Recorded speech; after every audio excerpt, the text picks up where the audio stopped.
시간이 되었습니다.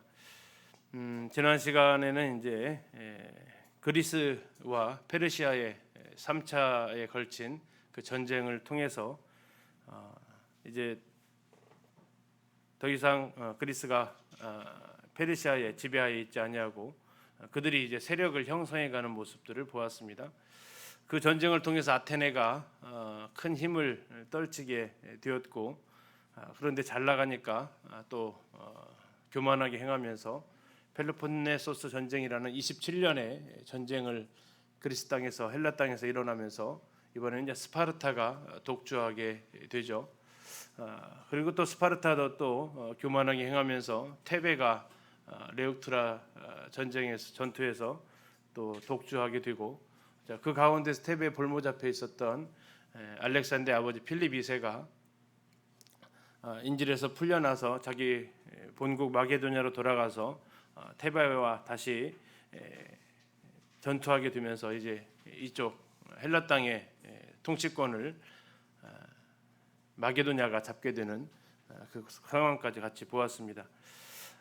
그런 가운데에서 필립 2세는 1년 만에 죽게 되고 그의 아들 알렉산더가 이어서 마게도냐 왕으로 등극하는 그 내용까지 이렇게 같이 볼 수 있었습니다. 자, 오늘은 이제 알렉산더로부터 시작해서 계속해서 이어지는 성경의 다니엘서 8장에서 이 알렉산더는 무엇으로 비유되어지고 있습니까? 헬라가 염소라는 동물이었다면 이 알렉산더는 그 염소에 해당되는 현저한 뿔로 이렇게 등장을 하고 있습니다. 세계를 제패했던 현저한 뿔, 그 이후에 일어나는 많은 정복자들의 롤모델 알렉산더가 이제 성경에 이렇게 기록되어져 있는 것을 통해서 같이 좀 더 자세하게 살펴보도록 하겠습니다. 제일 처음에는 소아시아를 정복을 하게 되는데요. 소아시아는 지금의 터키 땅이 이렇게 되겠습니다.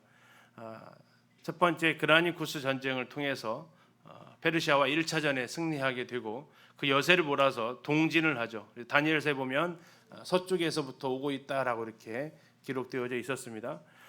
오다가 이제 두 번째 전투였던 이수스 전투에서 또 한 번의 승리를 하게 되면서 페르시아의 다리우스 3세는 이제 자기 본국으로 도망가게 됩니다.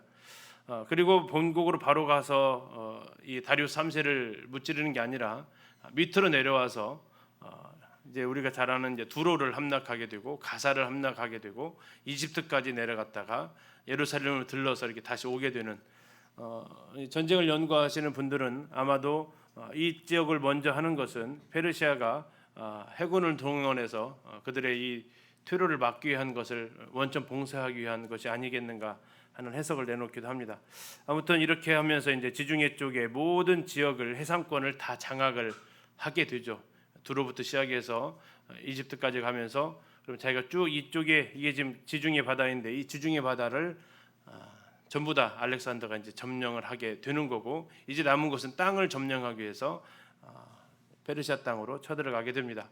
그래서 순서가 소아시아 정벌을 하게 되고요. 다음에 지중해 동부 쪽 이게 지중해니까 이게 동쪽이죠. 지중해 동북 쪽 그리고 이집트까지 정복을 하고 그리고 마지막에 이제 페르시아까지 정복하면서 그 넓은 페르시아 헬라 제국의 영토를 확장하게 됩니다. 좀 더 자세히 보면요. 첫 번째 소아시아 정벌입니다. 아리스토텔레스에게부터 그는 교육을 받았습니다. 그의 어머니가 올림피아라는 어머니인데 이 필립 2세의 부인이죠. 필립 2세의 아들, 그러니까 왕의 아들이니까 당연히 왕자가 되었고요. 그래서 그는 이제 왕자의 교육을 받게 됩니다. 교육을 받았는데 그가 교육을 받았던 것이 당대의 최고의 스승이라고 할 수 있는 아리스토텔레스, 마게도냐 지방에 데살로니가가 있는데요. 그쪽 출신입니다. 그래서 지금도 데살로니가를 가게 되면 이 아리스토텔레스 동상이 있죠. 그곳에서 이제 아리스토텔레스를 초빙해서 문물을 겸하는 이 교육을 받게 되는 이제 문을 겸하는 교육을 받게 됩니다. 이 또 하나의 무술은 누구로부터 교육을 받았느냐 하면 당시 스파르타의 왕이었던 레오니다스라는 사람이 있습니다. 그를 통해서 이제 무에 대한 싸움에 대한 이 교육을 받고 이 문에 대해서는 아리스토텔레스에게서 이렇게 받으면서 왕자 교육을 제대로 해 나가게 되는 거죠. 그러는 가운데서 이제 이 알렉산더의 아버지 필립 2세가 죽게 되는 거죠. 알렉산더 아버지 필립 2세를 누가 죽였느냐라는 것에 대해서 여러 가지 이야기가 있지만 알렉산더가 또 이렇게 그 해당되는 피의자 중에 한 명이 됩니다. 알렉산더 어머니 올림푸스하고 필립 2세하고 사이가 별로 안 좋았어요. 왜 안 좋으냐면 이제 여러 가지 이유가 있습니다만 이 아내의 성격이 올림피아의 성격이 상당했던 것 같습니다. 필립 2세가 감당하기에는 쉽지 않았던 성격의 소유자였던 것을 보여지고 그러면서 이제 필립 2세는 다른 여인을 이렇게 아내로 들이게 되고 그 사이에서 아이가 태어나게 되죠.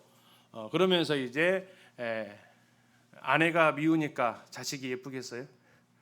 안 예쁘죠. 그러니까 아내 사랑스러운 아내에서 태어난 그 아기가 더 예뻐하는 거고요. 그러다 보니까 올림피아의 눈에 이 아이는 참 거슬리게 되는 그러면서 이제 어쩌면 왕권까지 위협하게 되는 그래서 이제 알렉산더에 의해서 필립 2세가 죽었다라고 이렇게 주장하시는 분들은 더 시간이 늦춰지게 되면 필립 2세가 나이가 더 들고 그 아기가 더 성장하게 되면 왕권이 위험하다 싶어서 일찌감치 그 어머니가 아마도 그 일을 꾸미지 않았을까 하면서 이렇게 의심을 하기도 합니다. 아무튼 필립 2세가 참 안타깝게 빨리 죽게 되고 알렉산더는 20살에 참 어린 나이에 왕으로 등극을 하게 됩니다. 아버지가 코린토스에서 1차 코린토 회의를 하면서 다 정복했다고 했잖아요. 아테네, 스파르타, 테베, 마케도냐로 이어지는 그 왕권 전쟁에서 필립 2세가 전체 이쪽 헬라 지역을 다 통치하게 되면서 이 코린토스의 그 우두머리 자리까지 이렇게 차지하게 됐는데 이제 마게도냐의 다음 왕이었던 알렉산더도 아버지를 이어서 그 자리를 차지하는 겁니다. 그런데 뭐 자연적으로 왕권이니까 승계가 되겠죠. 그런데 보기에 20살짜리가 흔히 표현으로 애송이잖아요. 그냥 그 당시 하시는 분들은 아직 솜털도 벗어지지 않은 아이가 왕이 되니까 어떻게 했겠어요? 나머지 나라들이 지금 정복당했던 테베, 스파르타, 아테네 이 나라들이 이제 반란을 도모하는 겁니다. 인정할 수 없다라고 하는 거죠. 왜냐하면 원래부터가 이 마게도냐 지역은 이 남부 쪽에 있었던 테베나 아테나, 스파르타는 인정받지 않았던 아주 무식한 애들이라고 이렇게 낮춰봤던 지역인데 그 힘으로 필립 2세가 정복해서 어쩔 수 없었지만 그야 죽고 20살짜리 애송이가 왕이 됐는데 그 밑에 우리가 복종할 수 있겠냐면서 반란이 일어나기 시작하는 겁니다. 자, 이 사실을 알게 된 알렉산더가 아주 민첩한 판단을 해서 이 반란군을 진압하게 됩니다. 이 그리스 땅에 보면 테살리아 땅이라는 그 지역이 있는데 거기에서 이제 기병 말탄 사람 3,000명을 동원해서 반란을 진입하고 중부를 진입하고 밑으로 더 내려와서 남부 쪽 폴리스들도 진압을 하게 됩니다. 그러면 이제 결국 아테네, 스파르타까지 다 고린도까지 다시 다 정복을 했다라는 얘기죠. 전혀 20살짜리라고 생각하기에는 믿어지지 않을 정도로 그가 굉장히 이렇게 정복을 순식간에 하게 됩니다. 그러면서 다시 아버지가 1차 고린도 회의를 했는데 자기가 이제는 실력으로 뭐 아버지에 의해서 물려받은 맹주 자리가 아니라 자기 실력으로 다시 고린도에서 와서 그들을 다시 무릎 꿇리고 자기가 그 고린도의 맹주로서 고린도 회의에서의 맹주로서 다시 나가면서 그곳에서 약속을 받습니다. 무슨 약속을 받냐면 나는 이제 페르시아를 향해서 정복의 길로 나설 것이다. 너희들은 뭐 해라라는 거겠어요.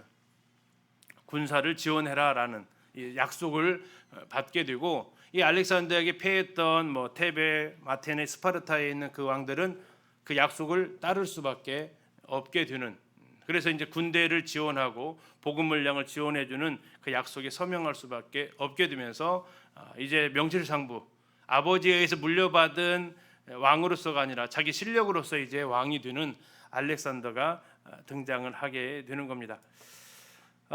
그러면서 이 고린도에서 제2차 고린도 회의를 하게 되면서 여기에서 있었던 아마 이야기가 하나 있는데 아마 성도님들도 들어보셨을 겁니다. 그 디오게네스라는 사람이 이때 알렉산더하고 만나게 됩니다. 디오게네스의 삶의 세 가지 원칙이 있는데요. 그의 삶의 철학자입니다. 디오게네스라는 사람은 그의 삶의 목표가 첫 번째가 욕심 없이 살자. 두 번째 지금 이 순간에 만족하자. 세 번째 아무것도 부끄러워하지 말자라는 게 이게 세 가지 삶의 원칙이었어요. 그리고 디오게네스가 이것을 잘 살펴보니까 이 세 가지 삶을 살아가고 있는 대상을 봤어요.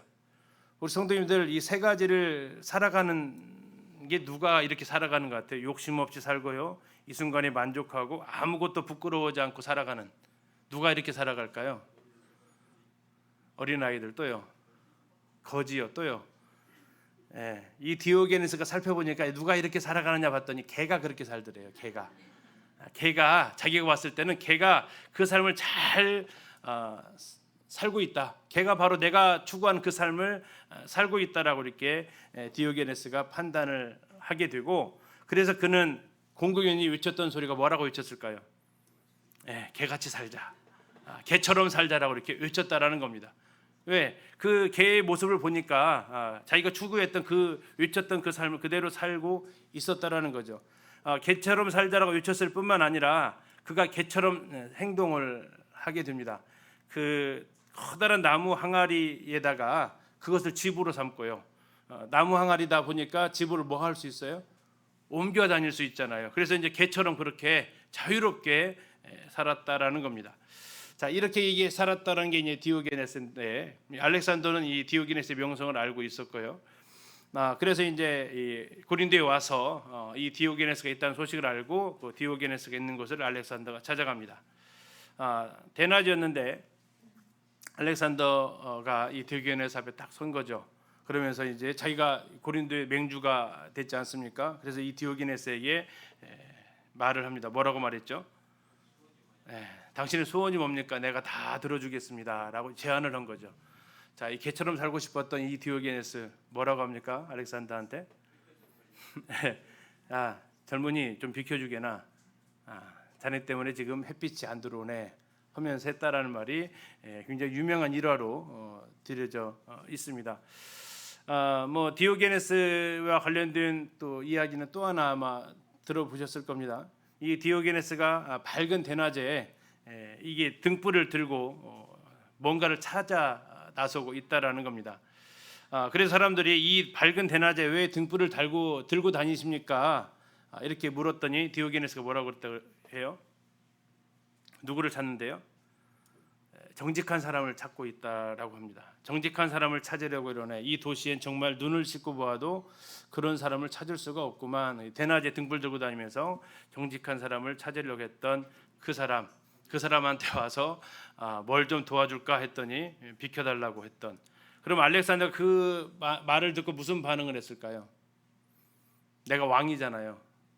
근데 내 앞에서 지금 비키라고 했단 말이에요. 아무것도 필요 없고. 뭐라고 그랬을까요? 이 사람이 참, 알렉산더가 영웅은 영웅입니다. 그가 뭐라고 했냐면, 내가 만일 알렉산더가 아니었다면 난 저 디오게네스가 되기를 바랐을 것이다 라고 이렇게 이 말을 남기고 갔다고 합니다.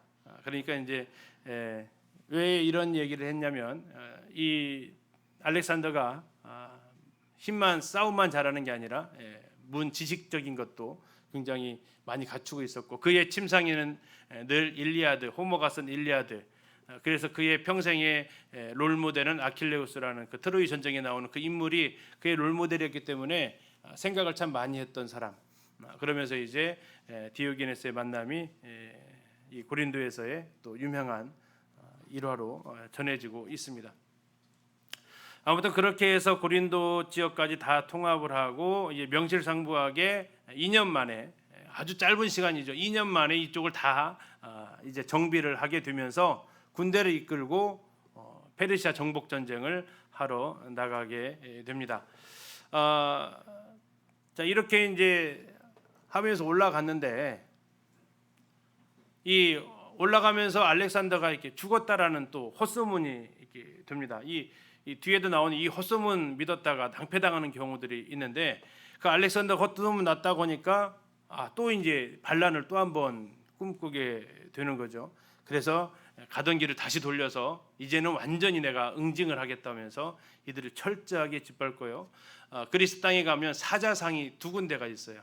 사자상이 하나는 우리가 이제 사도 바울이 전도 여행했던 그 지역 암비볼리 아볼로냐 그쪽에 하나가 있고 또 하나는 테베에 하나가 있어요. 그러면서 이제 테베에서 아테네를 향해서 이렇게 사자상을 탁 그려놨습니다. 왜 그렇게 해놨을까요?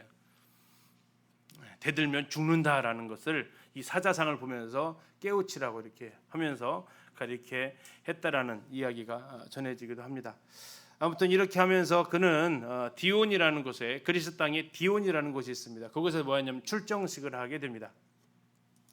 출정식을 하면서 이제 드디어 늘 공격을 당하고 방어했던 이 헬라 땅이 페르시아를 향해서 선전포고하고 공격을 하러 나가게 되는 거죠.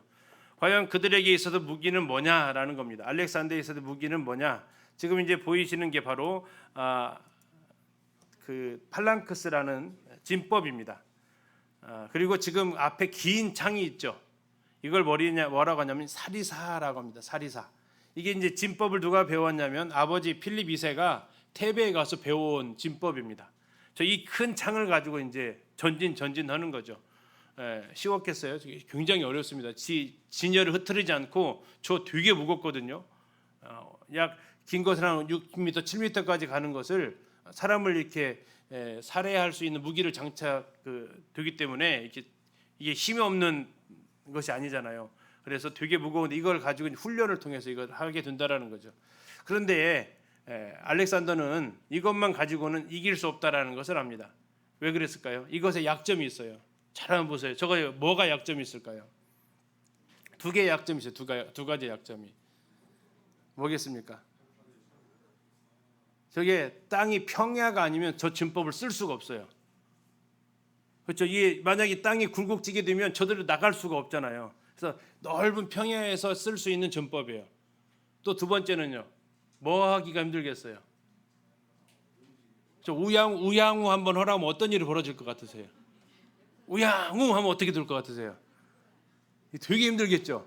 근데 방향 전환이 너무 늦어요. 저 상태로 방향 전환을 하다가는 그냥 여러 사람 찔리게 생겼죠. 방향 전환이 늦어요.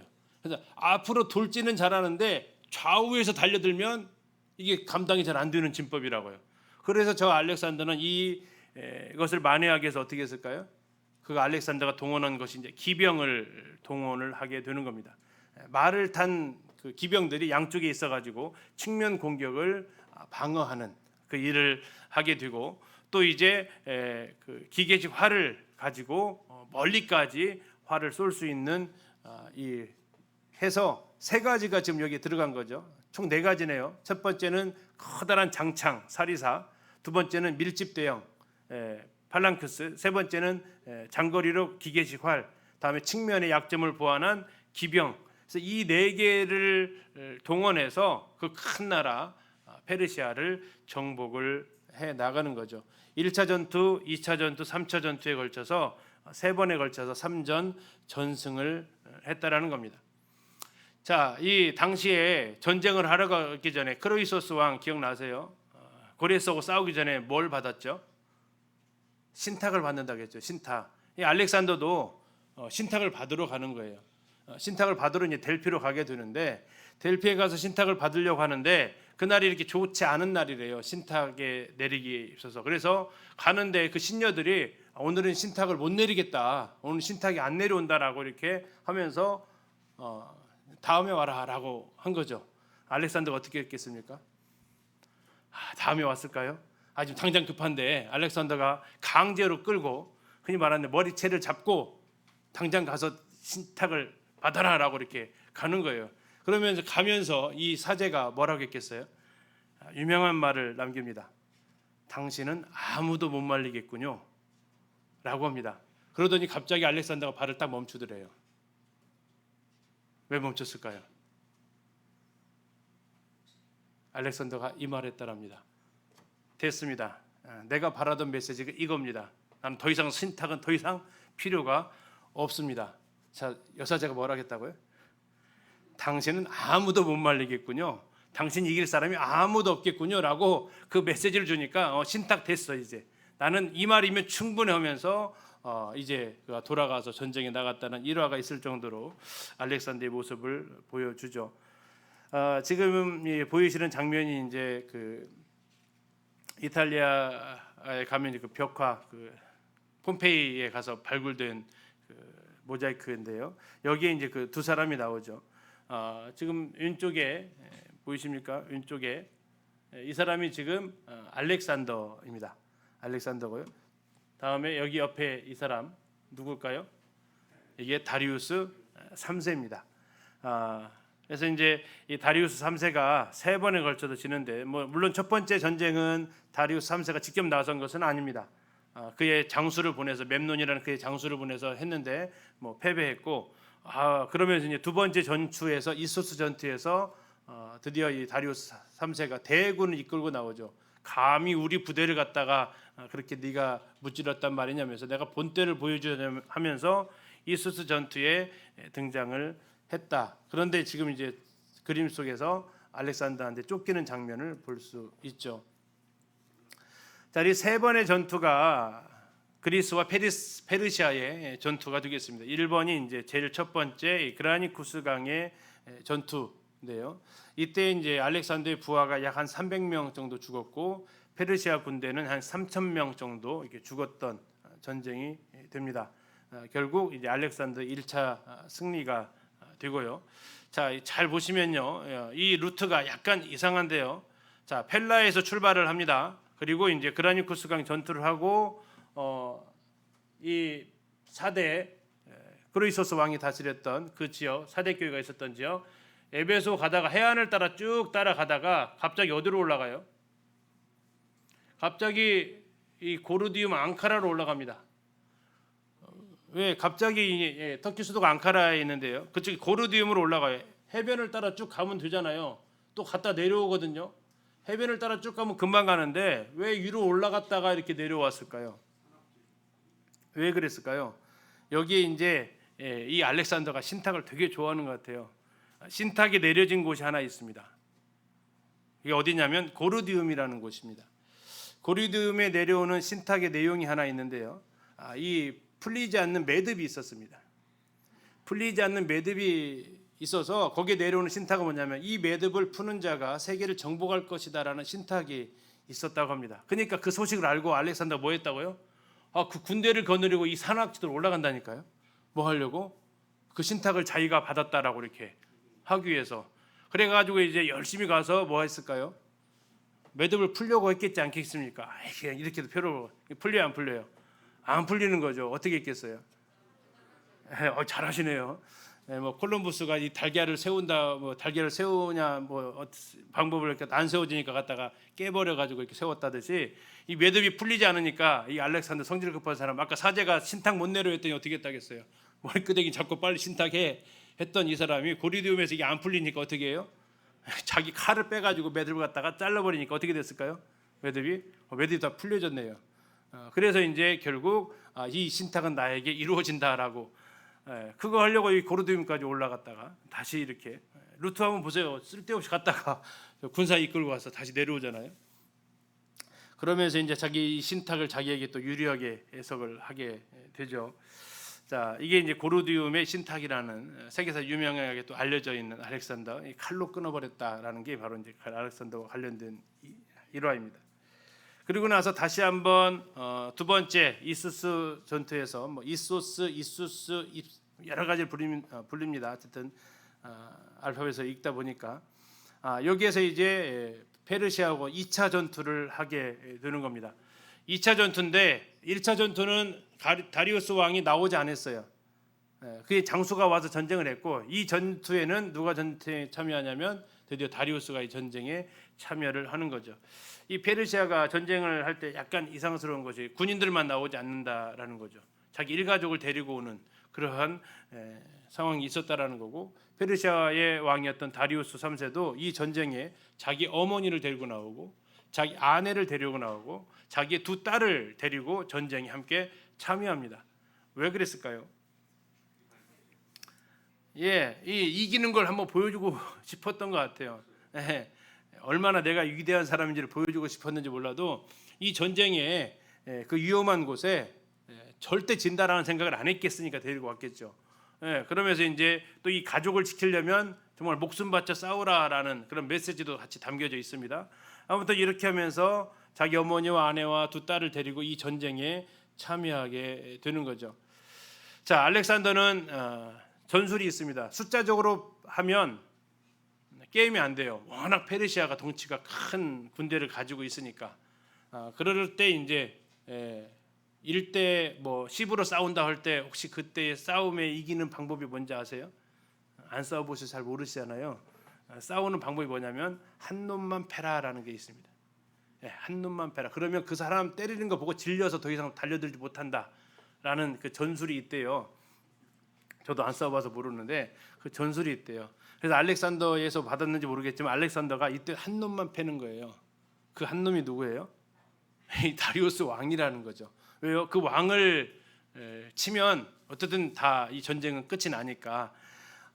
이 알렉산더가 전투 중에서 이제 이 왕의 막사를 공격하라는 명령을 내리는 게 아니라 자기가 직접 돌격대를 이끌고 왕의 막사를 향해서 쫓아오는, 그러니까 돌격 앞으로가 이 알렉산더의 전술이 아니라 나를 따르라라는 게 이 알렉산더의 전술이었고, 어디를 향해서? 페르시아 왕 다리우스 3세의 막사를 위해서. 막사가 표가 나요, 안 나요? 왕의 막사가 나죠. 주변에서도 어디 왕이 있는지, 그러니까 더 찾기가 쉽고요. 이 천막이 황금 천막이었대요. 그러니까 얼마나 더 이 빛에 반짝반짝하면서 잘 눈에 띄었겠습니까? 이 전쟁에서 구경하려고 왔던 다리우스 3세는 갑자기 자기를 죽이려고 오니까 어떻게 했겠어요? 이제 뭐 최정예병을 데리고 오니까 그 앞에들 막 막아라, 빨리 막아라, 뭐하냐 했는데 못 막죠.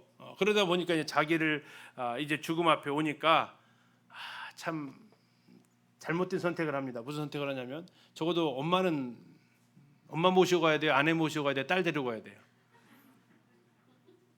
누구 데려가실래요? 엄마, 아내, 두 딸. 누구 데려가실래요?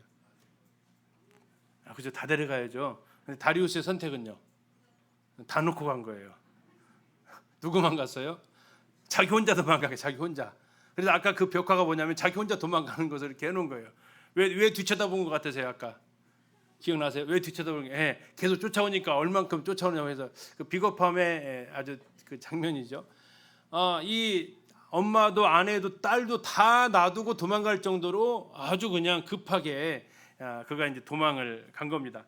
알렉산더가 이 막사에 들어왔을 때는 그럼 그 막사에 누가 있었을까요? 다리우스 3세의 엄마와 다음에 아내와 두 딸이 있었던 거죠. 자, 우리 성도님들이 알렉산더였다면 이 세 그룹이죠. 어쨌든 엄마와 아내와 두 딸을 어떻게 했을까요? 이 포로로 잡아가지고 인질극을 할 수도 있는데 알렉산더는 신사예요. 아까 했던 대로 문무를 겸비했단 말이에요. 그가 이 다리우스 3세의 엄마와 아내와 두 딸을 고이 대접합니다. 포로 대접한 게 아니라 그냥 귀빈 대접해서 편안하게 생활할 수 있도록 이렇게 잘 모셨다라고 이렇게 역사는 전해져 오고 있습니다. 자, 이렇게 열심히 도망가다 보니까 도착해서 정신 차리고 나니까 누가 없어요? 식솔들이 아무도 없잖아요. 얼마나 뻘쭘했겠어요, 이 다리우스가. 그래가지고 이제 알렉산더한테 급히 사신을 전해 보내가지고 제안을 하는 겁니다. 우리 휴전하자, 이제 그만 싸우자. 세 가지 제안을 하겠다. 세 가지 제안을 하는데, 첫 번째, 네가 쫓아왔던 이 소아시아 땅 너한테 다 줄게.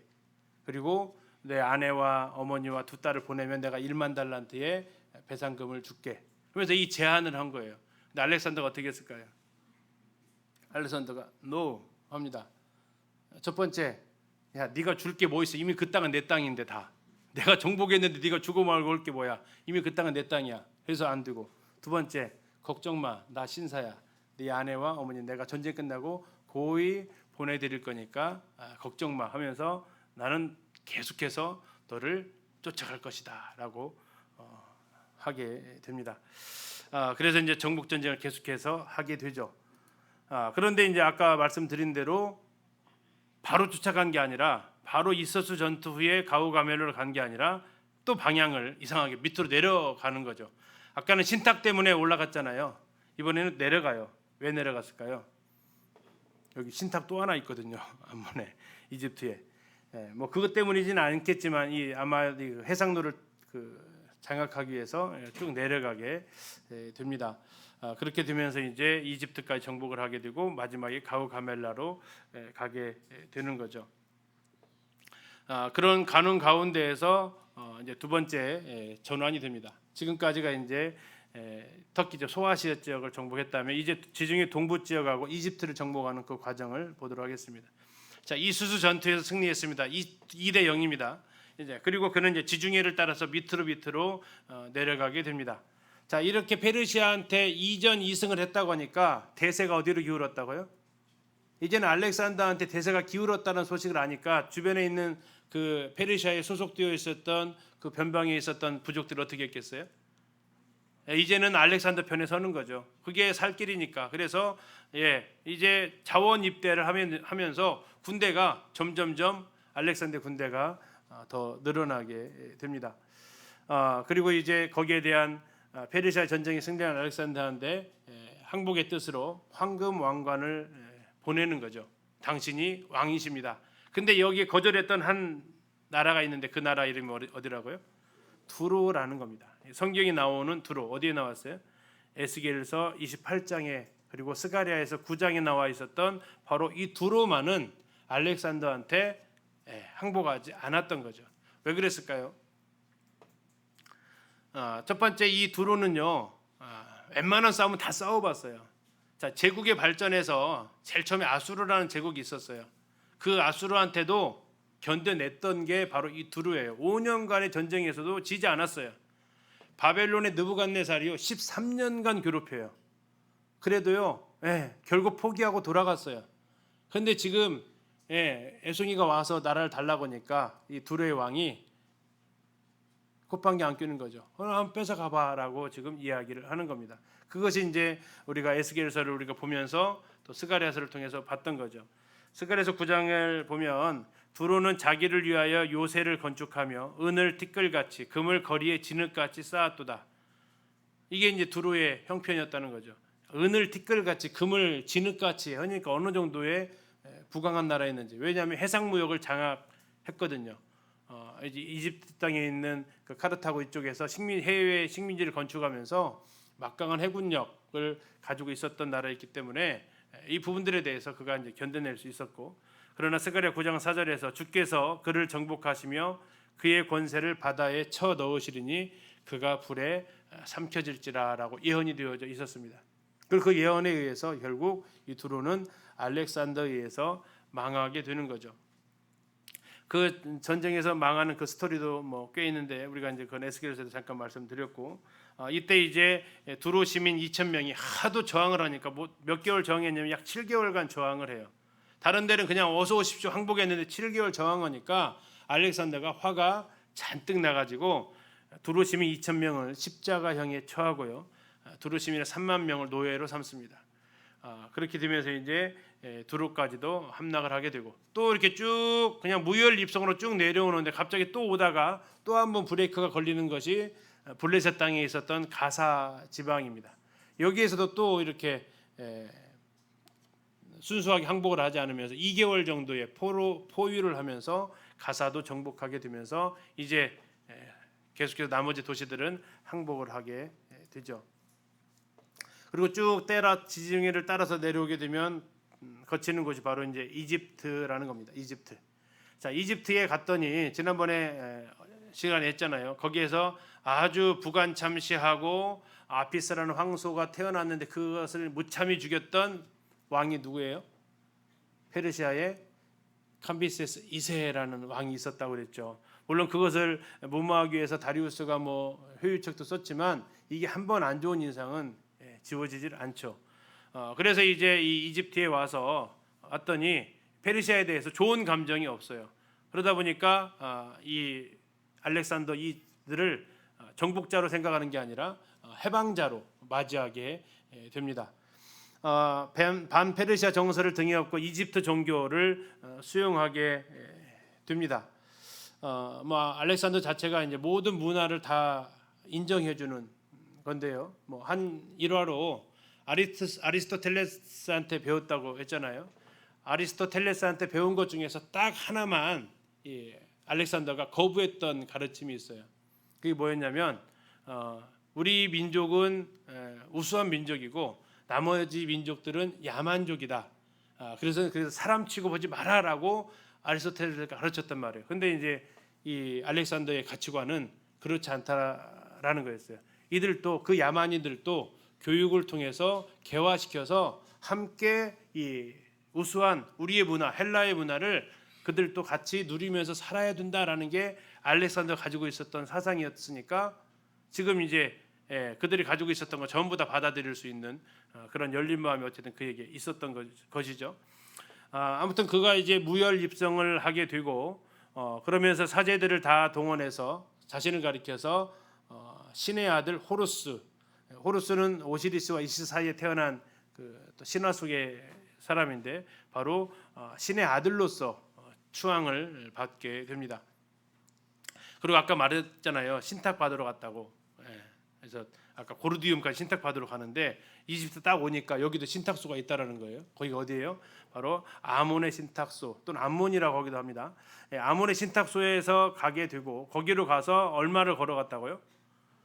신탁 받으려고 400km를 걸어서 가는 것만 있는 게 아니라 또 와야 되잖아요. 이 차 타고 가는 것도 아니고 그러면 아무리 빨리 가도 쉽지 않은데 한 열흘 이상 걸리는 길을 가서 신탁을 받고 옵니다. 거기서 무슨 신탁을 받았어요? 역시 이게 바로 신이 선택한 사람이다라는 이런 신탁을 받게 됩니다. 그래서 이집트의 해방자이고 이집트의 새로운 파라오로 그가 등극을 하게 되고요. 이집트는 알렉산더를 이집트의 파라오로 선언을 하게 됩니다. 아문신 최고의 신인 아문신의 아들이라고 하면서 알렉산더의 머리에 아문신을 상징하는 순양을 새겨놓은 동전까지 발행하면서 대단히 환영을 해주게 되죠. 그래서 거기에 대한 보답의 뜻으로 알렉산더는 그 이집트에 도시 하나를 세우는데 그 도시 이름이 뭐라고요? 알렉산드리아. 한 30개 정도 되는데 가장 웅장하고 가장 큰 도시 바로 알렉산드리아가 그곳에 세워지게 되고 나중에 이 알렉산드리아에서 놀라운 일이 벌어지는데요. 그 나중에 이제 알렉산더 사후에 프톨레미 왕조에 의해서 이곳에서 성경이 번역이 됩니다. 70인역 성경이 번역이 되는 곳이 바로 이 알렉산드리아고 알렉산드리아가 그렇게 이제 큰 도시가 되면 사람들이 모여오게 되는 그런 배경을 바로 이 터를 알렉산더가 놓았다라는 것을 우리는 기억할 수 있겠죠. 자, 이제 이집트까지 갔습니다. 캄비세스 2세처럼 저 막 밑에 에티오피아까지 내려가지 않아요. 그는 지혜로워서 다시 이제 위로 올라갑니다. 올라가다 보니까 어디를 지나가게 됩니까? 이제 이스라엘 땅을 지나가게 되는 거죠. 자, 이스라엘 땅에 지나가게 되면서 이제 이 역사는 아까 헤로도토스에 나오는 역사가 아니고 요세푸스의 기록에만 나와 있는 역사인데요. 당시 우리 잘 아시는 대로 팔레스타인 땅에는 사마리아의 총독이 있었습니다. 그렇죠? 누구였어요? 산발랏이 있었고 유대의 유대 총독이 따로 있었어요. 이 두 나라가 이 알렉산더에 대한 자세가 달랐어요. 자, 누가 호의적이었을까요? 이 알렉산더에 대해서. 페르시아에 누가 더 호의적이었을까요? 사마리아하고 유대하고. 자, 세 번에 걸쳐서 포로를 보내준 나라가 어디예요? 페르시아죠. 그래서 유대 민족에게 있어서는 페르시아는 어떤 나라겠어요? 그들에게 은혜를 베풀어준 나라잖아요. 성전 지을 수 있는 다 해주기 때문에 대놓고 페르시아에 반대할 수는 없었다라는 거죠. 근데 사마리아는 좀 달랐어요. 대세를 봤어요. 시세를 읽었어요. 대세는 어디다? 알렉산더한테 있다. 그래서 뭐 두로 공격할 때 그 뭐 지원병을 이렇게 보내는 적극적인 알렉산더 쪽에서 이렇게 줄을 서게 됩니다. 다 이유가 있죠. 무슨 이유가 있어요? 알렉산더가 내려올 때 민원을 넣는 거죠. 무슨 민원을 넣었을까요?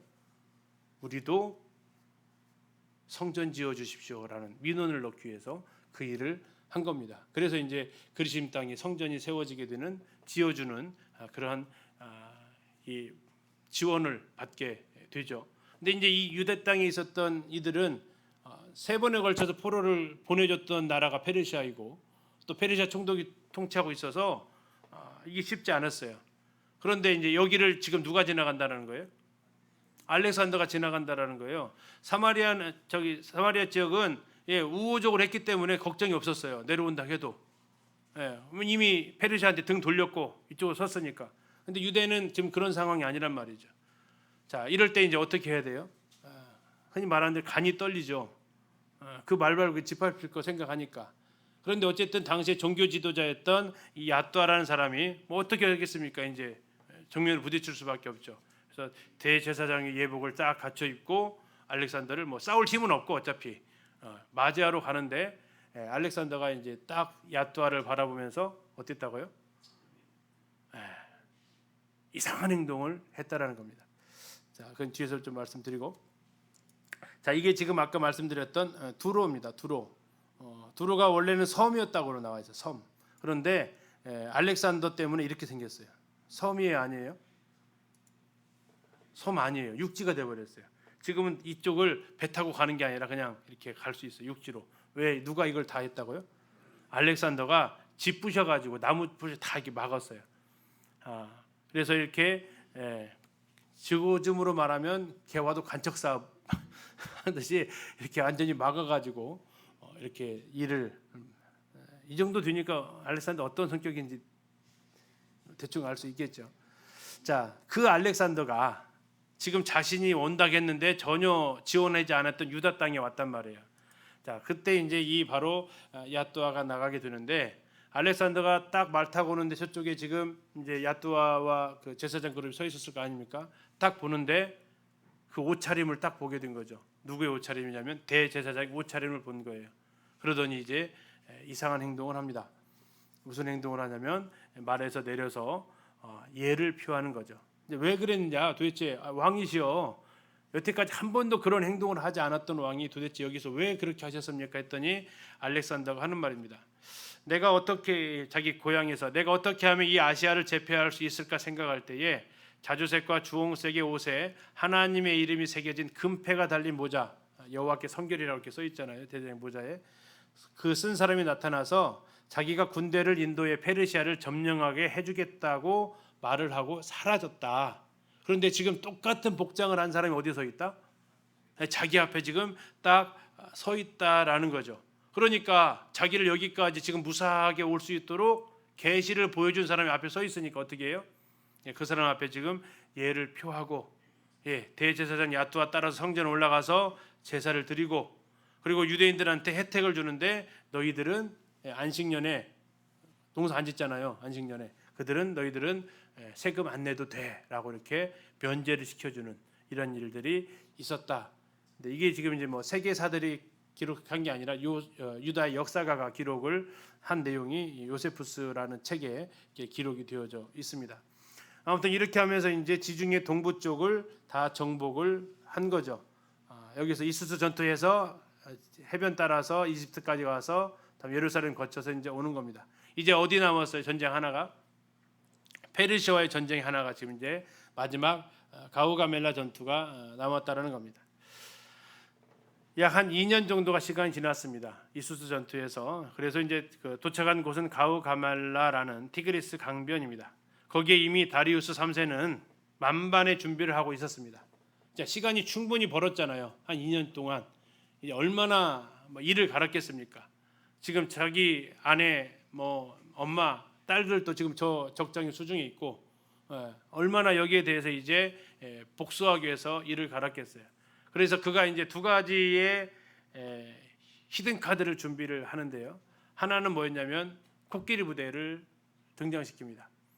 코끼리 부대. 코끼리도 여러 종류가 있어요. 인도 코끼리, 큰 코끼리입니다. 인도 코끼리 뭐 기록의 문헌에 보니까 한 13마리 정도를 갖다가 등장을 시키는 거죠. 인도 코끼리 장점은 뭐겠어요? 아까 팔랑크스 있잖아요.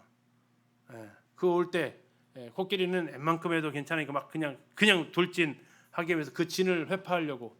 또 하나의 무기가 뭐였냐면 전차를 준비해 놨는데 전차에다가 바퀴에다가 쉽게 얘기하면 낫을 갖다가 부착을 시켜놨어요.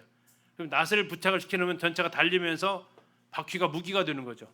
주변에 있는 적들에게 죽이는 그 무기를 지금 장착을 하면서 알렉산더가 오기만을 이 가우가멜라에서 기다리고 있었던 겁니다. 그런데 역시 이 전투에서도 어떻게 돼요? 한 놈만 패라라는 겁니다. 한 놈만 패라. 그리고 나서 이제 그 알렉산더의 전술을 잘 알기 때문에 다리우스도 거기에 대해서 대비를 했죠. 한 놈만 잡아라. 너는 다른 사람 신경 쓰지 말고 그 놈만 잡아라. 누구만 잡아라? 알렉산더만 잡아라. 그 놈은 분명히 나를 잡으러 올 건데 너는 그 사람만 잡아라. 그리고 가장 자기의 믿을 만한 그 장관한테 맡겼는데 어떻게 됐을까요? 네, 못 막습니다. 그래서 결국 알렉산더가 또 다시 한번 이 한 놈만 잡기 위해서 다리우스 왕을 향해서 돌진을 하게 되고 다리우스 어떻게 했을까요? 또 도망갑니다. 네, 도망가는데 왜 페르시아는 왕이 도망가면 그렇게 무력해질까요? 왜 그러냐면 이 용병으로 만들어진 부대라서 그래요. 용병으로 만들어진 부대.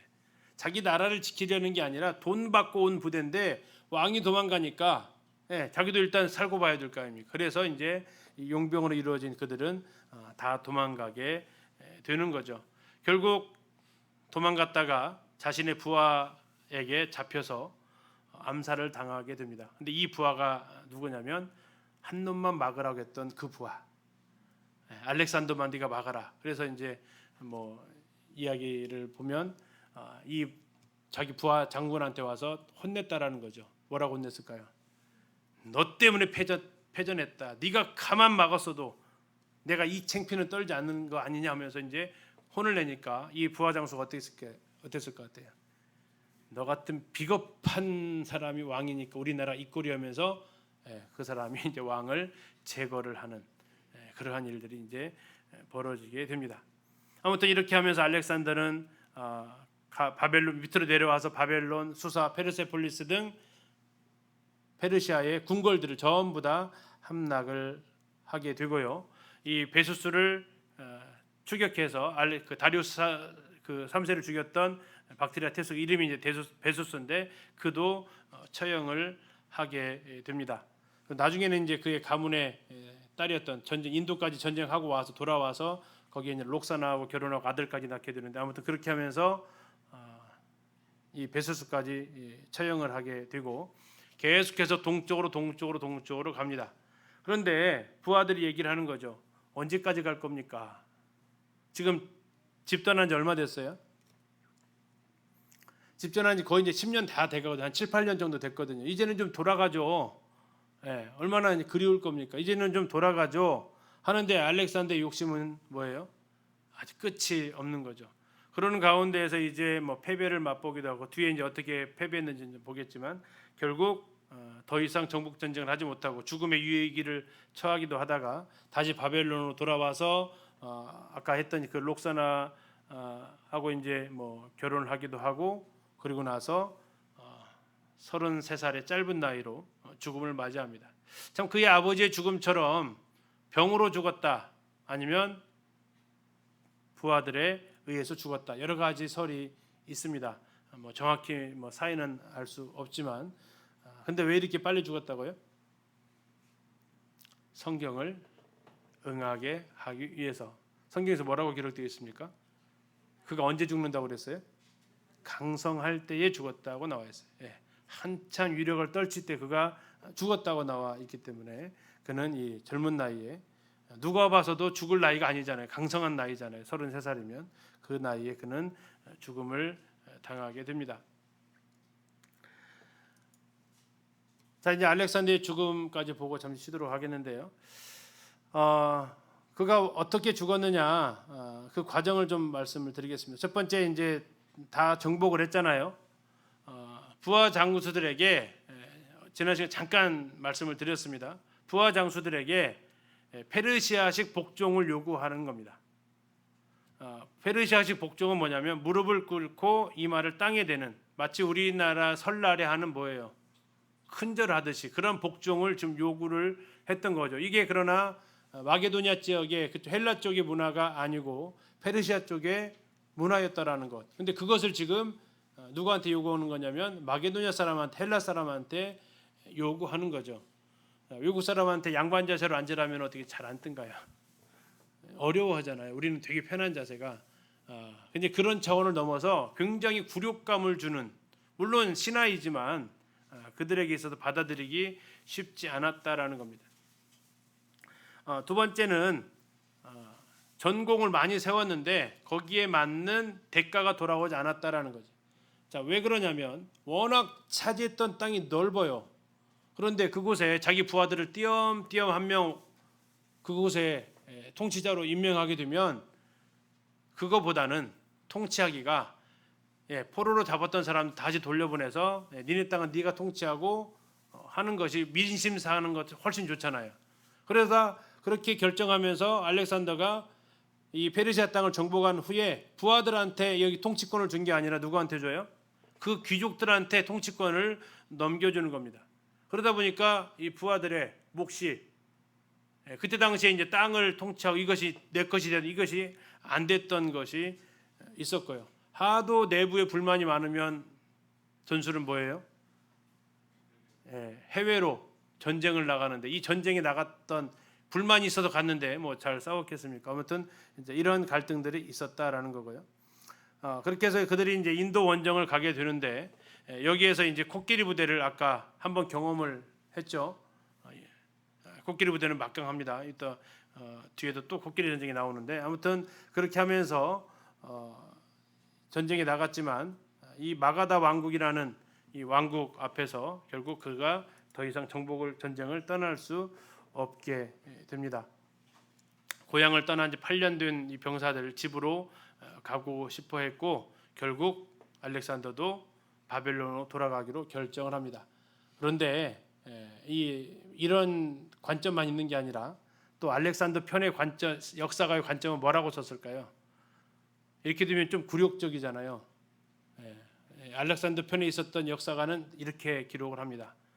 더 이상 알렉산더가 보니까 정복할 땅이 없었더라. 그래서 아쉬워하며 뒤돌아섰다라고 이렇게 또 알렉산더를 미워하는 역사가도 있긴 합니다. 뭐 어쨌든 사관에 따라서 바라보는 관점이 다르니까 아무튼 그렇게 해서 결국 돌아오게 되고 역사에 의하면 이제 알렉산더 반대쪽이겠죠. 비평하는 사람들 바벨론을 귀환하다가 보급선이 난파당해서 병력이 10분의 1만 돌아왔다고 하는 이런 기록도 어쨌든 있습니다. 돌아와 가지고 했던 정책이 또 한 번 이 그리스 병사들의 심기를 건드리는데 바로 융합 정책이죠. 헬레니즘이 아시아와 유럽의 문화를 섞었다면 그런 식으로 섞는 게 아니라 이제 아주 물리적으로 섞었던 국제 결혼을 시키는데 수사에서 바빌론의 도읍지였죠. 이 수사에서 1만 쌍의 결혼식을 하게 됩니다. 그 신랑은 누구예요? 그리스 출신의 장군들, 신부는 페르시아 출신의 여성들. 그런데 다들 본국의 아내도 있긴 한데 여기에서 지금 이제 강제 결혼식으로 지금 결혼을 한 거죠. 그러면서 왕이 뭐라고 하는 겁니까? 내가 먼저 본을 보일게 하면서 그가 본을 보였어요. 어떻게 해요? 다리우스의 첫째 딸하고 결혼을 하는 모범을 보이면서 다 따라서 하라는 겁니다. 아무튼 이런 부분들에 있어서 이제 장군들의 불만을 사서 그것을 따라간다면 아마도 병사들에 의해서 부하 장수들에 의해서 독사를 당했을 가능성이 있다. 아니면 그냥 보편적으로는 말라리아라는 풍토병에 걸려서 그가 죽임을 당했다라고 이렇게 할 수 있겠습니다. 자, 알렉산더 페르시아 정복 이쪽을 이제 다 정복을 한 겁니다. 지금 이제 그림에 보셨던 성경에 나와 있는 것처럼 날개 4개 달린 뭡니까?